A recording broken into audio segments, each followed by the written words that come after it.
کامیاب لوگ اپنے فیصلوں سے دنیا بدل دیتے ہیں اور کمزور لوگ دنیا کے ڈر سے اپنے فیصلے بدل دیتے ہیں۔ حضرت انس رضی اللہ عنہ بیان کرتے ہیں کہ نبی صلی اللہ علیہ وآلہ وسلم گورے رنگ کے مالک تھے۔ آپ کا پسینہ موتیوں جیسا تھا۔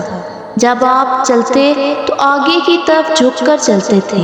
میں نے آج تک آپ کی ہتھیلی سے زیادہ ملائم کسی ریشم اور دیباج کو نہیں چھوا۔ حضرت علی رضی اللہ عنہ فرماتے ہیں صرف دو لوگ مقدر والے ہوتے ہیں، ایک وہ جنہیں وفادار دوست ملتا ہے اور دوسرا وہ جن کے پاس ماں کی دعائیں ہوتی ہیں۔ پریشانی میں مذاق اور خوشی میں طعنہ مت دو، کیونکہ اس سے رشتوں میں موجود محبت ختم ہو جاتی ہے۔ سب سے اچھی زندگی وہ بسر کرتے ہیں جو اپنی ضرورت پوری کرنے کے لیے اللہ کے سوا کسی اور پر بھروسہ نہیں کرتے۔